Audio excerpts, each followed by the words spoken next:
Good afternoon, everyone. I'm John Felchicchio. I'm the Acting Deputy Mayor for Planning and Economic Development. We want to welcome you to our TeleTownhall on small business. And so today we were going to be celebrating this week Small Business Week. So that's you, the small business owners.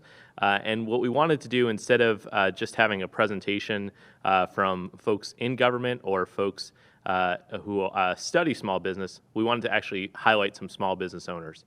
So that's what we're here to do today. And I'm with Christy Whitfield, the Director of the Department of Small and Local Business Development, as well as Unique Morris Hughes, who joins us on the phone line from the Department of Employment Services.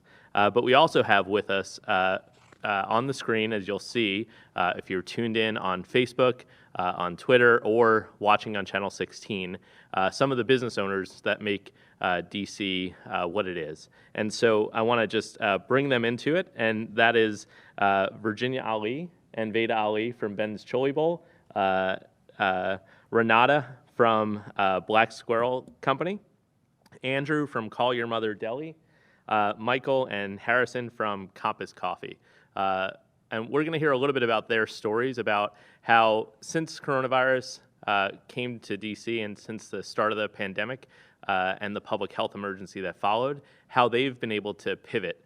As you know, from the days where we used to watch basketball, the playoffs would be, we'd be in the midst of the playoffs right now, if we were under normal times. And a pivot is obviously a way that a player makes a move to change their direction. And so today we're going to talk to the small business owners who are with us to talk about how they're making the pivot to get through this pandemic. And so we're excited to hear from some of our business owners. But before we do that, I wanted to go to Unique Morris Hughes, the Director of the Department of Employment Services, to talk to us a little bit about how unemployment insurance is being rolled out and some of the latest updates on that. So Unique, can you hear us? I can. Thank you so much for having me. I appreciate it. And I'd be happy to talk about unemployment insurance and how we, through the leadership of the mayor, are trying to support district residents, district workers, those that are self-employed, and others that may benefit from the benefits that we're offering. First is our traditional unemployment insurance program. We have seen an increase in the number of claims filed, but the unemployment insurance program is a good way for individuals who have either had to or had work reduced or have lost their jobs either temporarily or permanently seek some economic relief. The maximum weekly benefit here in the District of Columbia is $444. However, through the CARES Act, there's an additional $600 that claimants are eligible to receive. So an individual who is seeking unemployment insurance relief or benefits could receive up to $1,044 a week. The second program that we have is our Pandemic Unemployment Assistance Program, also known as PUA. And this is a unique program geared towards individuals that are self-employed, gig workers, 1099s, or those that may not be eligible for the traditional unemployment insurance program. The application is now live and on the DOES website. And it is the same maximum weekly benefit under the traditional unemployment insurance program is eligible for this program, which is up to $1,044. Now, to learn more about the PUA program, there is information on coronavirus.dc.gov that you could, or an individual could, look up to learn more about eligibility and what you need to apply. But it's a good way to also seek economic relief. Additionally, through the CARES Act, unemployment insurance benefits have been extended to 39 weeks. So there's an additional 13 weeks that individuals can claim for. And this is another way to provide much needed economic benefits and support during really these, unsure and somewhat turbulent times. The last thing that I'd like to mention that small businesses can take advantage of is our short-term compensation, or also known as shared work program. It's a way to reduce the hours of your staff without cutting your staff completely, and leveraging unemployment insurance funding to support the loss in hours or wages for those individuals. And there's more information on coronavirus.dc.gov on that program as well. Deputy Mayor Falticchio, thank you so much for having me on. I look forward to an exciting discussion today. So Unique, I'm going to take a little bit of privilege here and ask a question, because I had this one literally as I was walking in today. Someone asked, they have applied for PUA, but they were denied, and they were wondering, is that because they have to not be eligible for unemployment, or what could that be? Because I think there's some confusion about whether you apply and you're not have your claim accepted, are you able to apply again, or how does that work? Because that was the most recent question. Yes, so individuals should apply again. And you're right, it could be one of many factors, but one factor could be they may be eligible for traditional unemployment insurance. We put together and spent a lot of time on this really neat guide that the mayor released, I think, 2 weeks ago, and PUA is covered in the guide. If I was the individual, I would walk through the eligibility criteria and the documents needed to prove eligibility to determine there first if I had everything that I need to apply. Certainly being eligible for UI could be a factor in why an individual would be denied PUA. Worst case scenario, I recommend emailing us. We have a specific email address that we're currently using. It is covid19.ui@dc.gov. It's also on the coronavirus.dc.gov. Our contact information is on the coronavirus.dc.gov website. Shoot us an email and explain your circumstance, and one of our customer navigation specialists will help you determine which program is best for you. So I'm going to try that email address. It's covid19.ui@dc.gov. Is that right? You got it, John. That's great. All right, thanks so much. And next up is Director Christy Whitfield, who, in addition to administering some local programs, has helped us navigate some of the federal programs. So, Christy, do you want to give an update on where we are? Well, sure. Thank you, Deputy Mayor.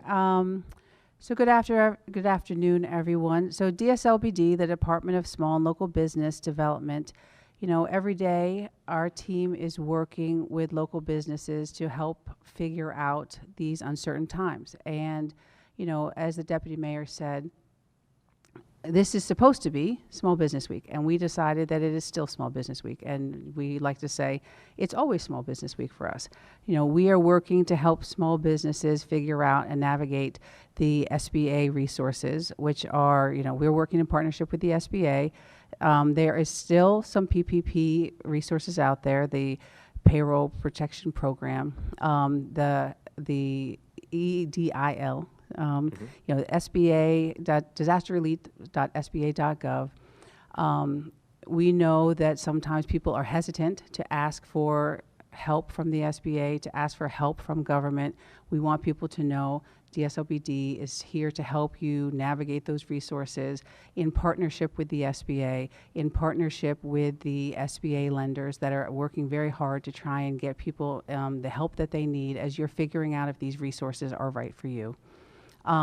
We are also working with our main streets that are across the city. We have 24 main streets across the city that are working hard hand in hand with our local businesses that are trying to figure out and navigate these times. We know that these weeks have been difficult for people, and we are hearing all kinds of stories of uncertainty, but we are also hearing a lot of stories of hope and resilience. And that's why we wanted to make sure that we are shining through some good news too. We know that people that start businesses do it usually to solve a problem or to set their own path in the world or to figure out something. And we keep hearing these different stories. And I was on the phone with different businesses just this afternoon where we were saying, hey, we want to figure out a different delivery mode, and we want to figure out how to help our neighbors, and we want to keep serving the businesses that we serve.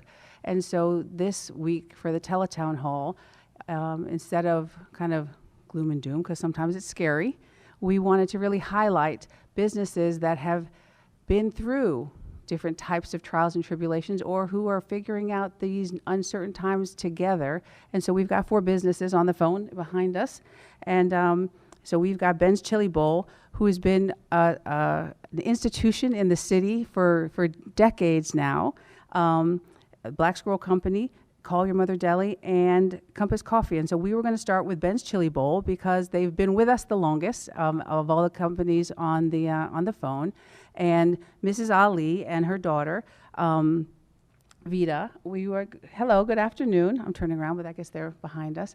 You know, we know that Ben's has been with us in the city through good times and bad times. And we know that you all have the experience of sticking it through. And we want to welcome you and thank you for what you've done in the city. We've heard wonderful stories about things you're doing to serve the city as you continue. And we want to just give you a moment to talk about your experience through these COVID-19. Good afternoon, everyone. So I have Mom here today. Although she's not been part of the day-to-day since COVID-19, we've been handling that. I thought it would be nice to have her on because she was there from the beginning, 61 years ago. So, you know, her whole philosophy has been this too shall pass, even with the uncertainty of this pandemic. I wanted her to speak a little bit of how she lasted 60 years, and then I'll take it from there. Hi, everybody.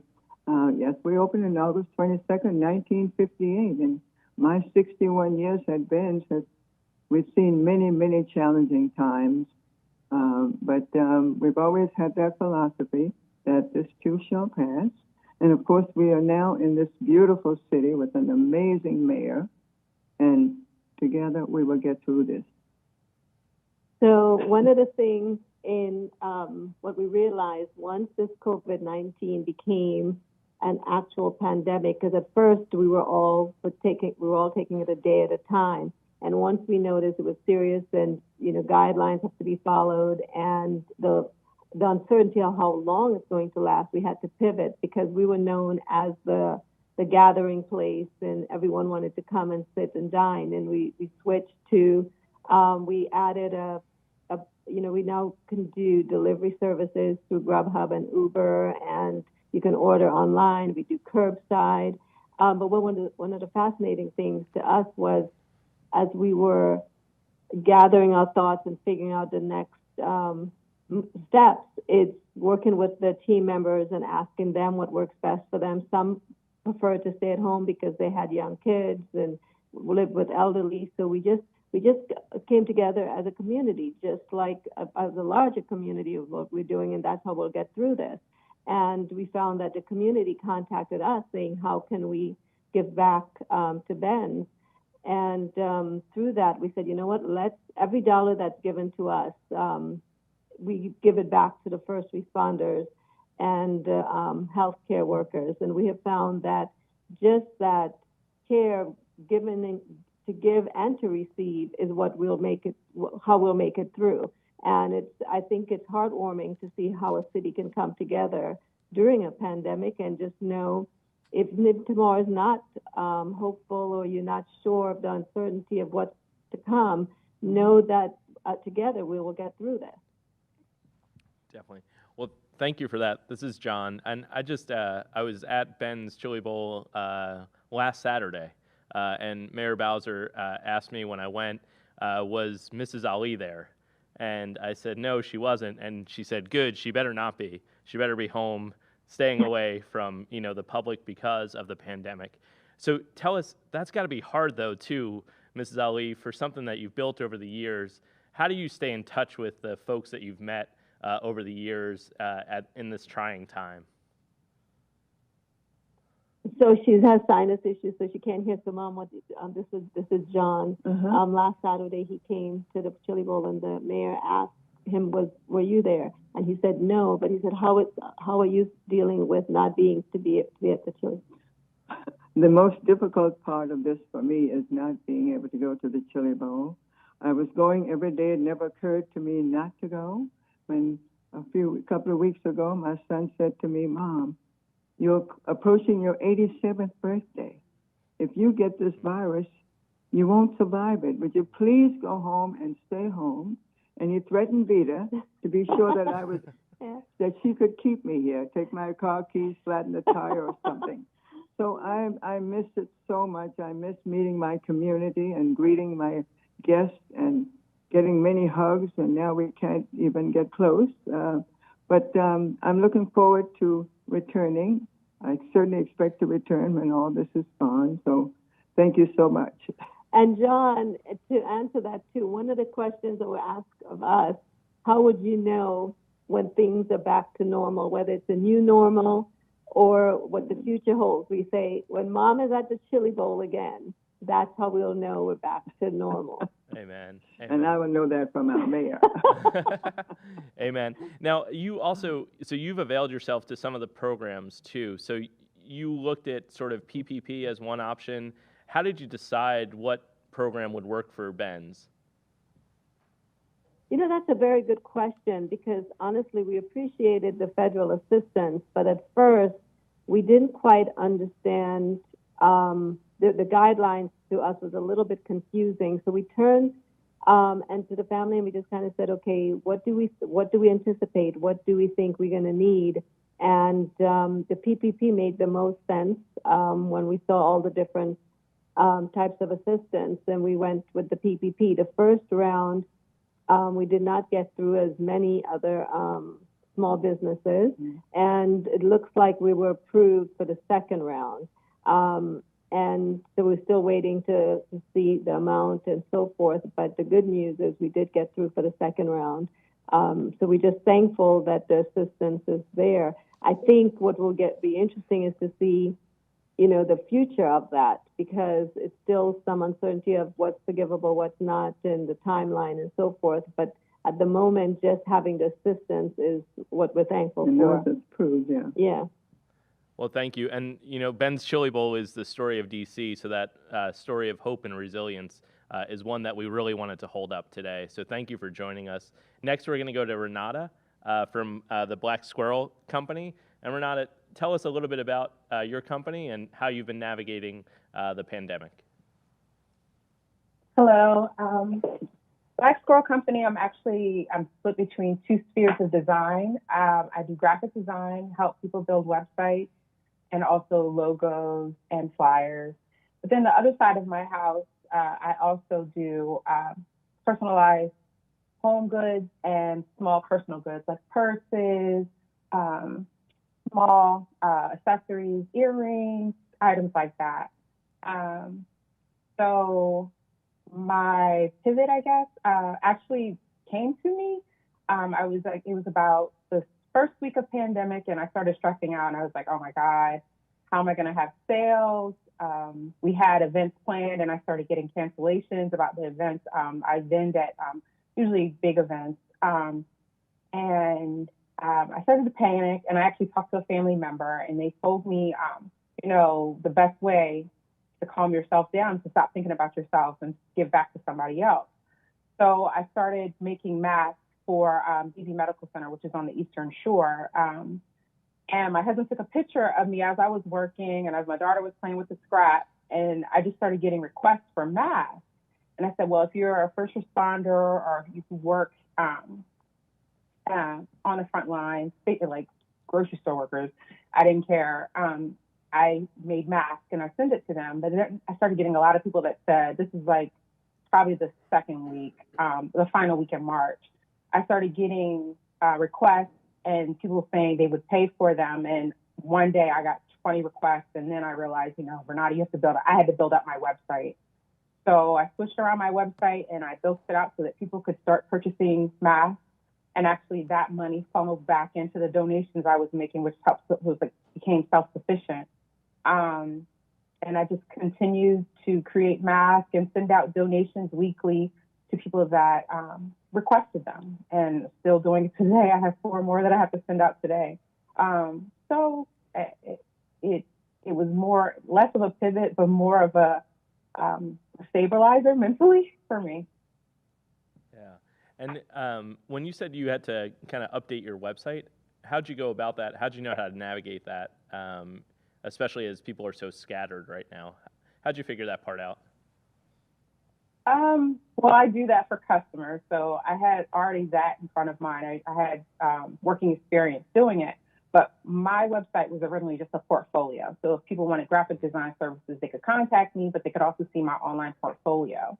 Because I was doing e-commerce through Instagram, because most of my items are couture, custom. So I built it out. I just added on the e-commerce side so that people could select what different types of fabric. And as you can see, I have tons of fabric. So I just built it out so that people can go through and select the fabric and what size they wanted. And then from there, people just kept ordering. So you have to give us the website while you've got us. What's the website? So it's blacksquirrel.company. Yes, blacksquirrel.company. Fantastic. Thank you. And let's pull in next Michael and Harrison. Michael and Harrison are of Compass Coffee.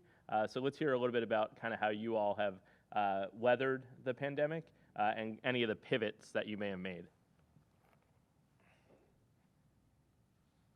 Sure. So, hi everyone. I'm Harrison, and to my left is Michael. We're from Compass Coffee. Needless to say, like so many other small businesses, the pandemic has been devastating, and the first week was incredibly difficult. Just kind of staring at the unknown and not sure what we would do. Put our heads together. We had heard that there was a shortage of hand sanitizer, and started experimenting. We got to work. One of the things that we've always done is we've made vanilla syrup and chocolate sauce and all the different flavorings that go along with coffee. And one of the things that we really believe in is that if you're going to have a vanilla latte, the vanilla syrup has to be as good as the coffee. So we actually have a pretty large-scale industrial bottling line in Ivy City, and we were able to repurpose the bottling line to make bottles of what we're calling a simple sanitizer. We're following the World Health Organization recipe, which is pretty basic. It's mostly isopropyl alcohol and some glycerol and hydrogen peroxide. And really, we're thankful that we can make a product that people need right now, that goes a long way in stopping the spread of coronavirus. And, it's been good for business. We've been making something that people want, and we're incredibly proud to be helping building DC. So, we've got the Made in DC logo over here behind us, and we're just proud to be supporting DC. Great. And so I'm not only a customer when it comes to your teas and your other treats, but we're also a customer in DC government. And so how many gallons of sanitizer have you sold, and are you ramping up production? Is that something you think you want to sustain going forward? Yeah, absolutely. That's a great question. Our first major order actually came from Mayor Bowser and her administration. She quite rightly identified the shortage and got out in front of it. So we quickly made 1,000 gallons alongside Union Kitchen and Republic Restoratives, actually. And since then, we've actually started to scale this aspect of the business. The demand is there. People want to sanitize their hands as they go to the grocery stores, they come back. And so we're seeing an opportunity to keep Compass productive, but also hire people back. And so that's been really fulfilling. That since we started to grow the hand sanitizer production, it's created jobs, and we're able to bring back people from our team. So when you started making coffee, of course, you probably never thought to yourself, one day we're going to be also making hand sanitizer. So that's not the kind of pivot that you probably envisioned. And when we spoke earlier, I was asking you, where your coffee sales are in relation to your hand sanitizer sales. So maybe talk about that a little bit. There are so many things we never imagined that we would be doing. And these days, hand sanitizer sales are actually greater than coffee sales.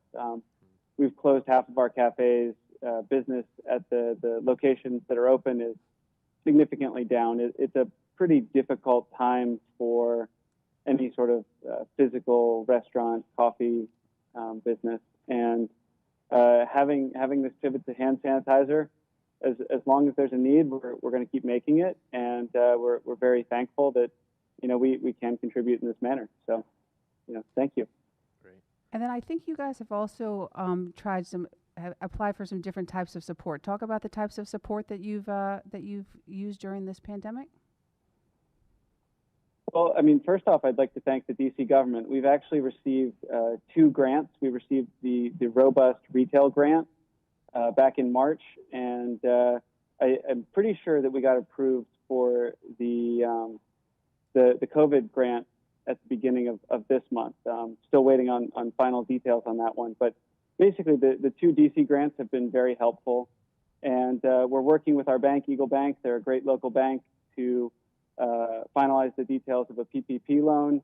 I know there's a lot of stuff up in the air with it, but we're very optimistic that we're going to get it this time around. Great. That's great. All right. And so last but not least, we want to talk about Call Your Mother DELI. So many years ago, I was called crazy because we started our business during a recession. And I don't think anyone could be even crazier than starting their business during a global pandemic. And so I was talking earlier with the owners of Call Your Mother DELI and said, are people telling you guys you have lost your mind to expand your business and open a new location during a global pandemic? And they said, well, we want to spread more love, joy, and fun to the Barracks Row Main Street area. And so tell us about how you're spreading more fun during a global pandemic. Right. Yes, people have definitely said we are absolutely crazy for doing this. Let me just briefly take you back to the beginning of when sort of the pandemic was kicking off and how we were thinking about things.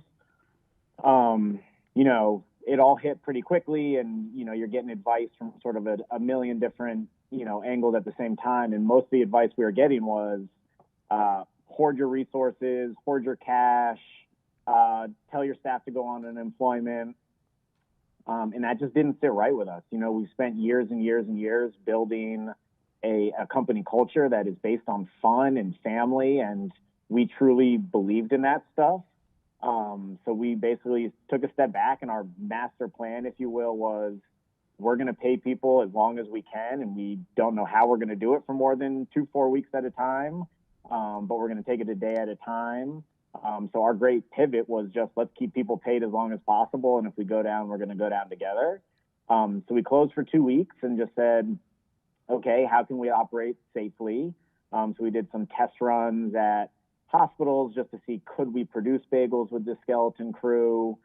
We did a big fundraiser on our website where we sold, future pizza making classes, future bagel making classes, so we could raise some funds to pay staff. We actually raised $75,000, which is a whole payroll, which was amazing. And then we reopened after those 2 weeks, and it went really well at the original Call Your Mother in Parkview. And part of the steps to reopen is we sent a survey to our whole staff saying, can you work? Do you want to work? And if you can work, how do you get to work? And we asked anybody that had to take public transport or had to get in a ride share or who lived with anybody who was high risk not to come to work, and that we were still going to pay you, but please don't come in. Let's look at this as a village and let's take care of each other. And there was a bunch of people who said they wanted to work, but they lived over in Capitol Hill and could only get to work with public transport. So we took a step back and said, okay, we have the staff over by our new shop that's supposed to open sometime in the future. We figured out through baking these bagels for the hospitals that we do have the output to bake enough bagels to sort of open this next operation. It's a way to create some more revenue so we can keep all of our staff paid, all 144 people still on payroll, 8 weeks later after all this thing has kicked off. And then sort of the icing on the cake is, as you said, it was something positive to do in this time where it's just, everything is so anxiety and sort of dread filled, and the ability to do something for our staff and for our community that was positive and treading in the right direction was a no-brainer. So when we had the opportunity to do it and the pieces sort of fit together, we said, absolutely, let's do it. And we've been open for a little more than 2 weeks now, and it's been amazing. The whole Capitol Hill neighborhood has totally embraced us. It's been busy. It's been smooth. It's been safe. So 2 thumbs up. And we're going to go to the callers on the TeleTownhall. If you have a question, if you press 0 now, that could get into the queue. But Christy, you want to ask Andrew something? Well, I wanted to say that, in every one of these stories, we see that, the dedication of the small business owners to their communities and to their staff. Mayor Bowser always says that small businesses are the backbone of our local economy and our city, and I think that each of these stories is demonstrating that. And I wanted to just ask each of the owners to just say a little bit about their experience of their staff in their community, because I think that what you're doing naturally is an expression of that, but I think that sometimes what you do naturally doesn't really get highlighted enough. And I wanted to say, can you say a little bit about how you feel as business owners and your role as you're contributing back to your city through this crisis? I mean, I can go first. I was born and raised in D.C. I grew up in Mount Pleasant, so I have a deep, deep love for this city and all of the communities. And the reason I got into the restaurant industry is, to me, it felt like an industry that wasn't full of fluff and marketing and sort of the BS that a lot of industries have. It felt real, and that's what I really love about it. Is these are real connections that you make with the community you live in. You either make a product and have good enough service where people come back, or you don't, right? And you can either create an environment at work that your staff really loves to come to, or you won't. Like, you can't really fake it, so it has to be real. And I would say from top to bottom, the community and our staff has totally embraced each other, right? Like, the community sees that our staff is doing everything they can to operate safely and to bring a little joy to the neighborhood. So you see a lot of the community tipping extra, way more than they normally would, or adding in stuff to their orders of bulk bagels or coffee mugs that they normally wouldn't, to add some revenue. And in exchange, that motivates our staff to work even harder for the community. So it's this big circle that feeds off of each other. And as being from here and loving this city, it's just a beautiful thing to see. But I can take no credit from it. That is our staff and our community, sort of the synergies together. It's all there. I can go next.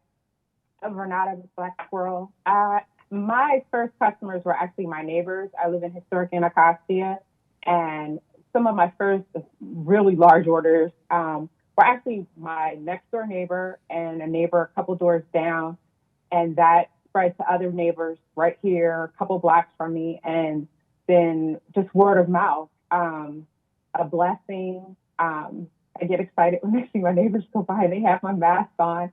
I mean, it's like and it's a split thing, because this product that I'm creating is actually helping protect them, which I never thought in a small accessory that I would make would ever protect somebody.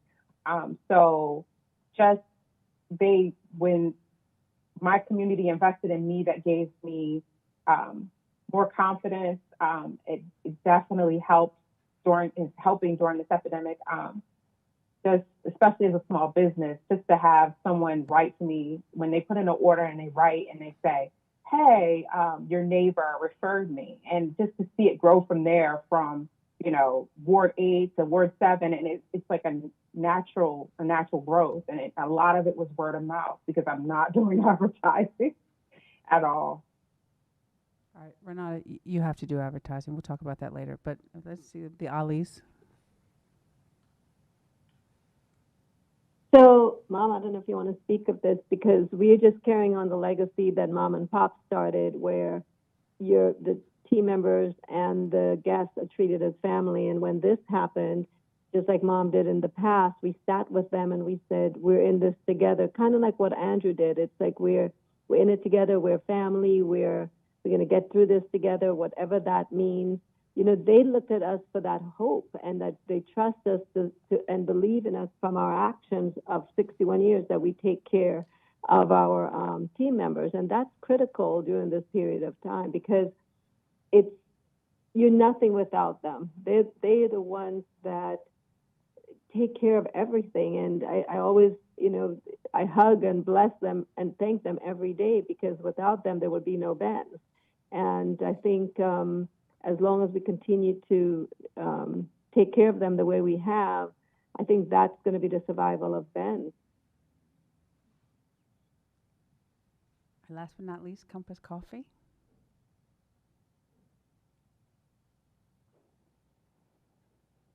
Yeah, the plan originally didn't survive first contact. And what we saw was that as the downtown cafes, particularly the offices, emptied out, there just wasn't anyone coming into our cafes. So we had to shut down 6 of our 12 cafes. It was terrible. No question about it. There's no entrepreneur who starts with the dream of one day shutting in a pandemic. What we did was we preserved the leadership.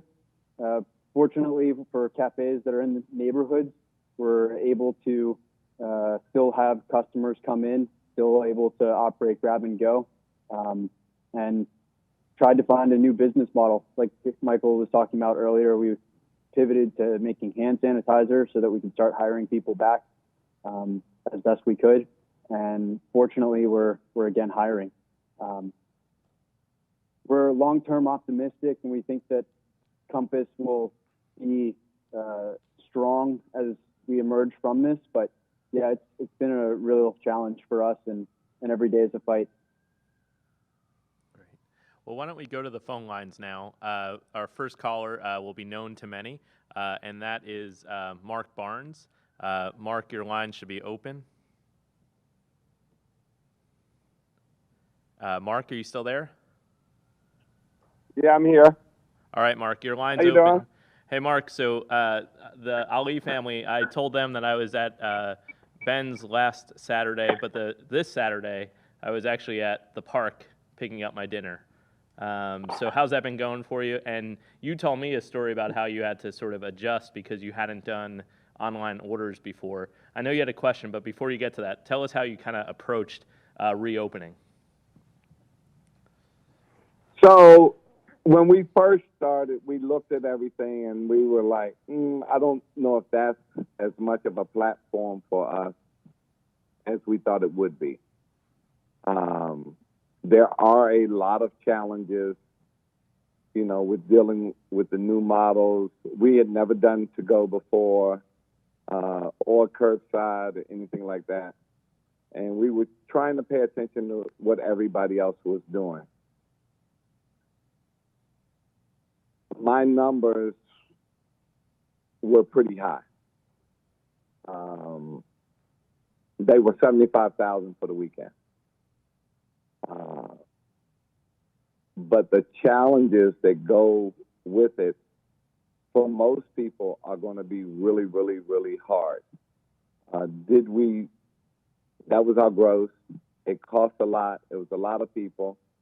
I'm worried about one of the challenges is when you run that many orders out, how do you keep your people socially distant in the kitchen? My kitchen was built for a closer running area, I guess you can say. it works well, but it doesn't work enough to pay the rent. So one of the challenges and one of the things that we're looking at is how do we make it work fully? As much as I would like to put the sugar coating on this, that I think this is going to work perfectly for us, I don't think it's a model for everyone and everybody. There are challenges, I think, that are going to happen with reopening. No one's going to be able to pay the rent on 25% of the business. We were $250,000 to $300,000 a week business. And we're trying, while the payroll is down, we also, it's hard to get people. I just figured out that right now to stay home is probably a $70,000 a year salary after you get your $1,000 a week from unemployment. So there's no incentive for people to really come back. And it's actually putting a lazy bug on most people. We did a survey of all 125 of our employees that wanted to come back, and 90% of them said, I'll come back when it's safe. Now, is safe when their money runs out, or is safe when they really feel it's safe? There are, a couple questions there that you got to have. I feel like a lot of them are being challenged with, I can sit at home and make $70,000 a year and do nothing, or I can go back in there and I'm only going to make 40, if that, a year. And then I'm going to be taxed on it. And now So you've been looking at some of the different programs too to help the business. So have you taken out any loans or accessed any of the programs?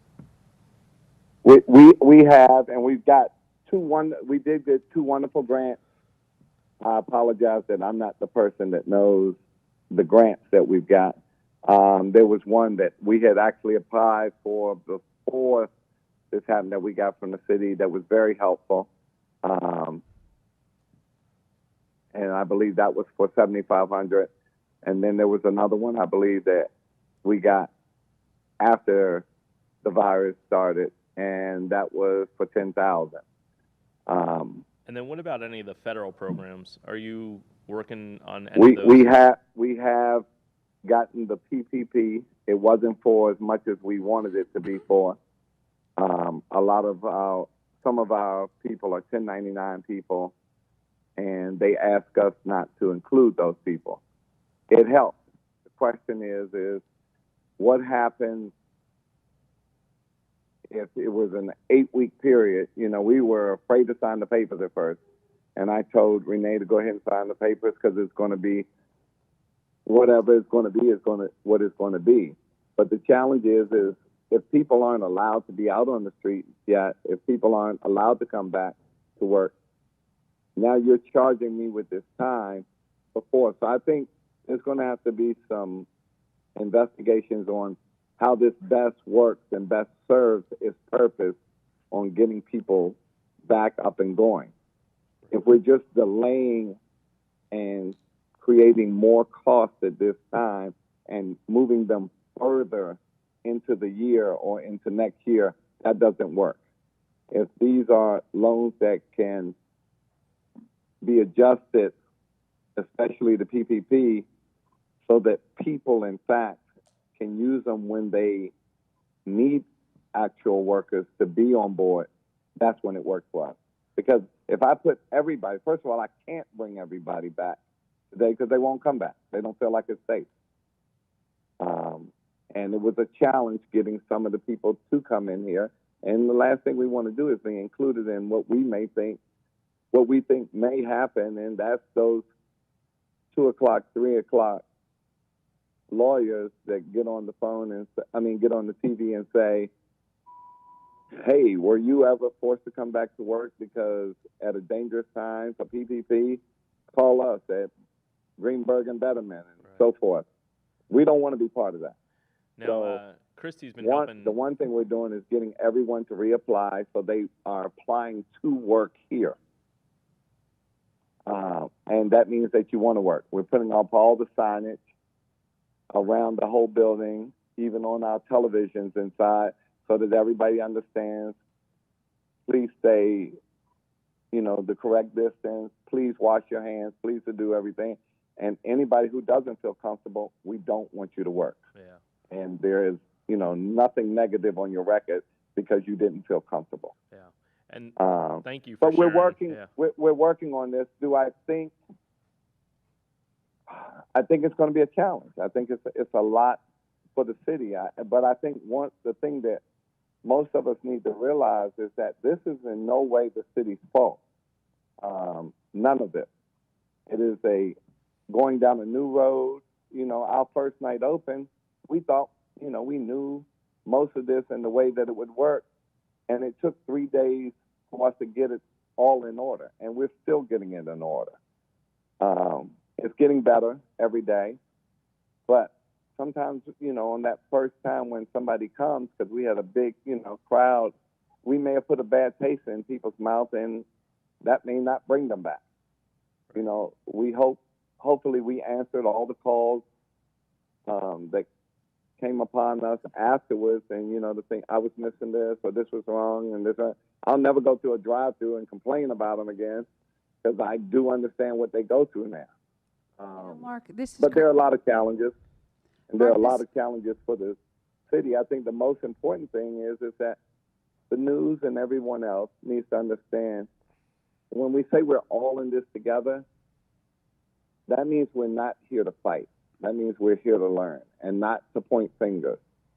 But in fact, that this is new to everyone.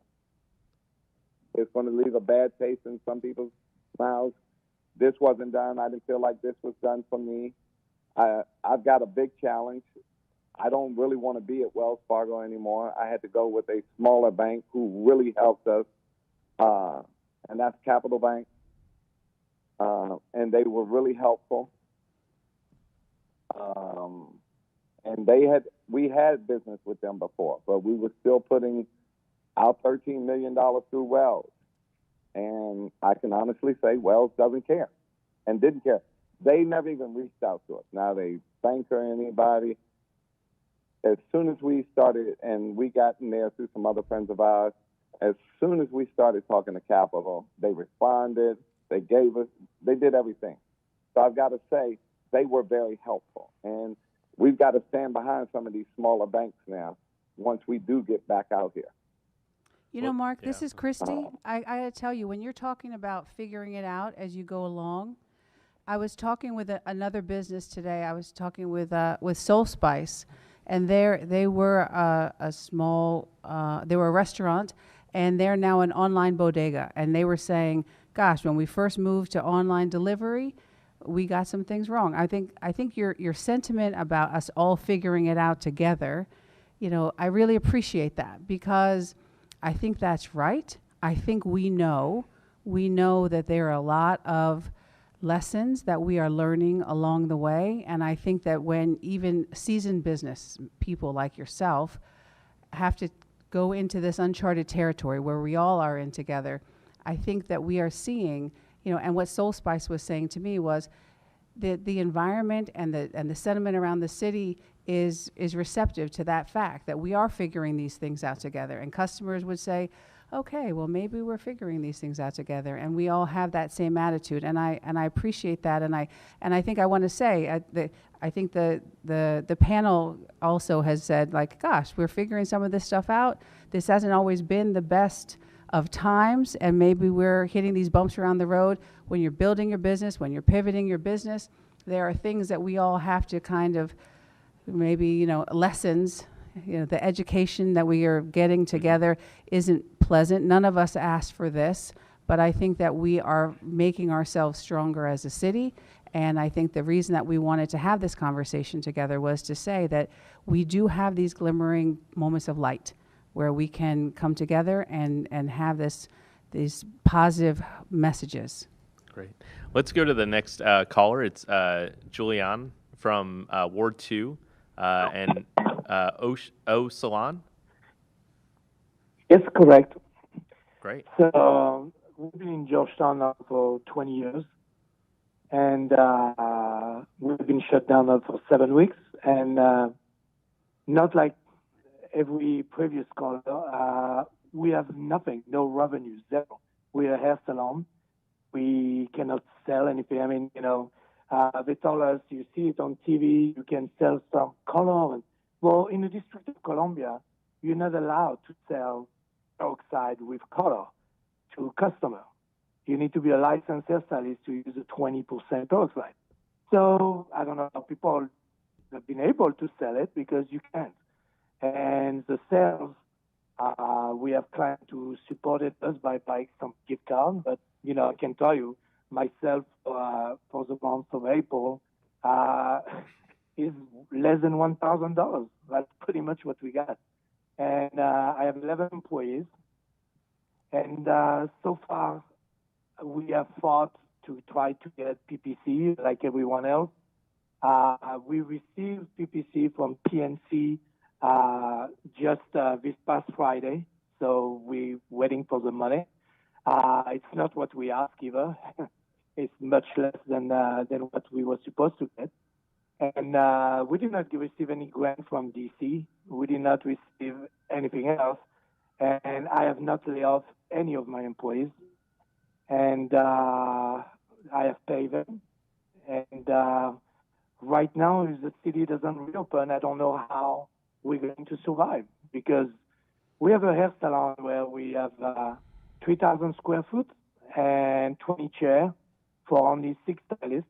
So we can definitely do social distancing, but we don't hear any of this. All we hear is everybody will be shut down, and we don't know for how long. We don't know what we're going to do, and all we're being told is stay safe, stay home. But nobody is making any money. None of my employees are, and all these people are on commission. Right. So, and they don't have employment. So what I want to know is, what is the plan? I mean, I hear Virginia is opening on the 15th. Our date is May 15th. We have told our customer on May 15th. It looks like DC. We might be able to, but I don't hear any plan on how are we going to do it, because I have made in place in my salon. I put plexiglass. I have prepared. My shop is ready to open. Right. But it doesn't seem like the city is ready to let us open. Right. So there's a process going on right now that is actually called the Reopen DC Advisory Group that has folks from industries across every sector, every sort of business that is advising the mayor about how to open. So the DC Health will be the agency that tells us when it is safe to open, and then we'll start a phased opening. And so as the caller talked about, the current restrictions are in place until May 15th. We imagine that next week the mayor will be able to give an update about what happens after May 15th. But is Unique, are you still on the line? Yes, I am. I'm here. Unique, so it sounded like the caller was talking a little bit about kind of folks who work in the shop but are independent contractors. What's available to them in just a general sense? Because I know you don't know all the specifics of it, but how have you kind of been counseling folks in that situation? Yeah, so if they are a 1099 or independent contractor, we do recommend that they seek economic benefits through the Pandemic Unemployment Assistance Program. On our website and on the coronavirus.dc.gov website, we do have information on how to apply. We also have scenarios, very common scenarios. So an individual can look on the coronavirus.dc.gov website, go through the guide that the mayor released a week or two ago, and look at the scenarios, and that'll help guide a person on how to apply for PUA or whether or not they're even eligible for PUA. But that's our recommendation. Great. And right now, what's the average turnaround time on those, Unique? So between 14 and 21 days. For individuals that have less complex circumstances, it could be faster. which is why I encourage everyone, if you think you're remotely eligible for PUA or any of the other benefits we offer, just to go ahead and submit an application because it doesn't hurt to do that. And so in order to do that, we have a list of documents and information to try to make your application process smoother and more efficient or streamlined. Great. And so we only have a few more minutes, but I do want to try to take one more call. And let's go to Mesrine. Mesrine from Latin Concepts. Can you hear us, Mesrine? Hello? Yes. Yes, hi. This is Mesrine with Latin Concepts. Can you hear me? Yes, we can. Hello? Yes, we can hear you. Can you hear us? Oh, okay. Yes. Great. Thank you. And I echo everything that Mark Barnes has said. One of the biggest struggles with for the restaurant business, my husband and I own restaurants in Washington, D.C., and we've been in business since 1996. Our model has always been a dine-in model, and obviously we were not set up for delivery or for pickup. And in fact, the kitchen is a small kitchen where social distancing is almost impossible. So we've experienced a complete shutdown. Now, with the PPP program that we received, we actually are scared to use it because what are we going to use it for? To pay people to stay home? We can't reopen. And really the livelihood of many restaurants in Washington, D.C. that were set up this way and would have to reopen with the restrictions as we see in China, in Europe, with a 25% capacity, possibly moving to a 50% capacity. What does that mean to our landlord? And therefore, we really need a legislation that's going to help most of these restaurants survive. Right now, one of our restaurants, if we don't come to an agreement with our landlords, there's no reason for me to even use the PPP. I'd rather pay it back and shut the door and find a different location. Yeah. So, and the landlords are waiting to see what's going to happen as well. So we need a push from the DC government to guide. And the only rent formula that really will make sense is a percentage-based rent. And the other part of the equation that we need help from the DC government is on legislation for insurance coverage for loss of business. And obviously insurance companies have always tried to get out of paying any type of coverage, especially with restaurants, but our fees are quite high. And now we need the help to be able to get coverage of loss of business. This is the only way we're going to try to survive for dine-in restaurants. Other restaurants that were already set up for carry-out and delivery, this is the new model. This is where we all have to go to. But this takes investment for other restaurants that weren't set up. So we have to invest money in that. Right. We've applied for every type of grant, every type of loan. We were approved for EIDL, but that was 4 weeks ago, and we haven't heard anything as of yet. The only thing we have is the PPP, and we are in fear of usage because then we'll have to pay back a loan that we don't have income for. So the way it was set up initially, I think it was rushed without understanding that, especially in the restaurant business, you need the PPP loan when you're actually functioning, not when you're shut down. Well, so the restrictions on the PPP loan don't make sense for restaurants. Definitely appreciate that perspective. And I know I've heard that from other restaurateurs. Absolutely. Definitely have heard that from other restaurateurs about the challenge of the PPP and having to expend it in a deadline that doesn't allow for folks to bring everyone back. Christy, in some of the conversations with the federal partners, have you heard any kind of flexibility, or do you expect future guidance, or how should we advocate for that? Well, we're hoping for that future guidance. We know that the PPP was contemplated nationwide, and that in other states where this virus hit earlier, it made sense where we say June 30th, because in the West, where maybe opening doesn't sound as difficult, by June 30th, it wasn't as a shock to the system. But we know that we are talking to every partner we can about how we're trying to make these tools viable for Washington, D.C. She's not alone. The caller's not alone in that feedback. And we're talking to partners, and there was a TeleTownhall about trying to make sure that these that Think Local First had earlier today, to make sure that all of these federal resources are as viable for our jurisdiction as possible. Great. And we just have a few more moments, like I said, but I want to make sure that we give a moment to each of our panelists to kind of give their parting thoughts. Now hearing from a couple other business owners. Andrew, I don't know if you're still with us, but we may have lost your video.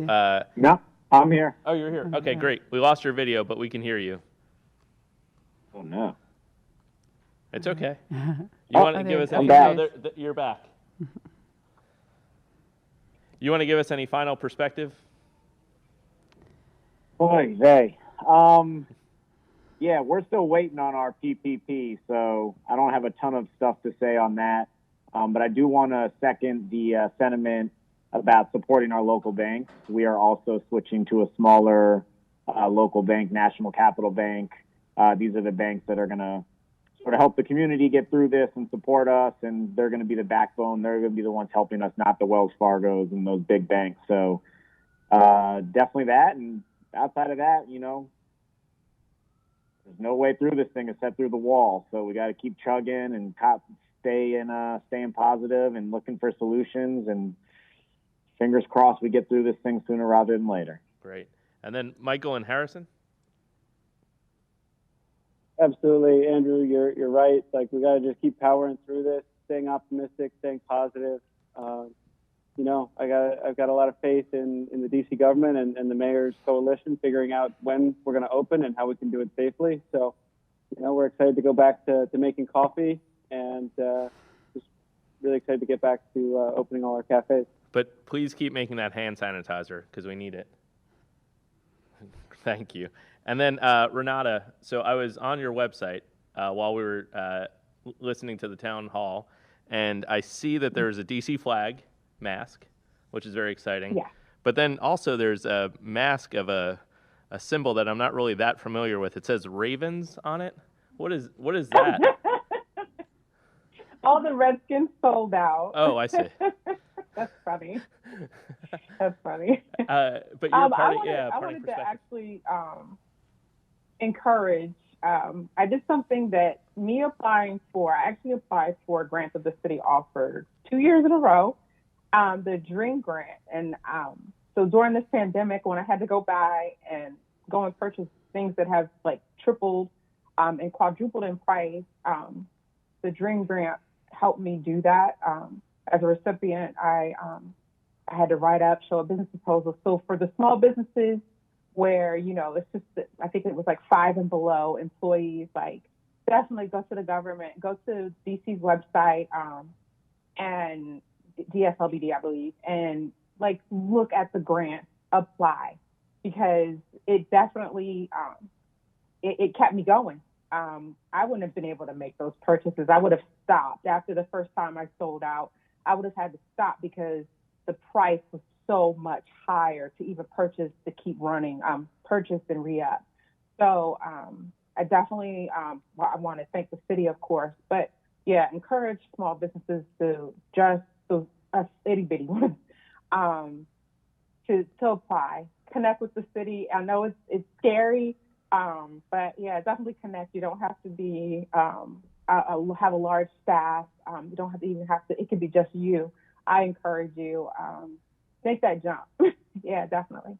Thank you. Thanks for joining us. And, I just want to highlight that all of the information, all the resources that we shared today are going to be on the coronavirus website. So coronavirus.dc.gov. And then if you go to the section called resources, there's a section for businesses and organizations, and then also for individuals. So make sure you check that out. And I'm going to do something that we don't always do, but we have to for this TeleTownhall, and that's give the final perspective to the Ali family. So Ali family, you're going to close us out with a final perspective. You take it, Bob.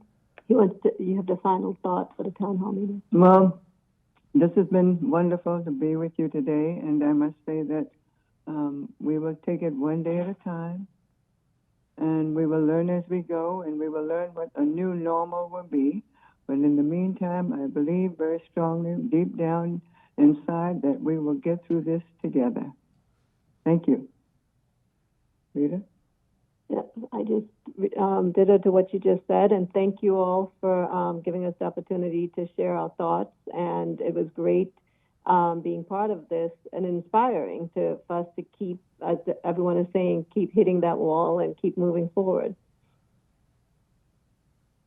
Great. Well, we want to thank you again, and thanks everybody for joining us. More information on coronavirus.dc.gov, and stay safe out there. Remember to turn over every turn you can for those resources that you need to keep the business going, and we'll get through this together. Thank you, everyone.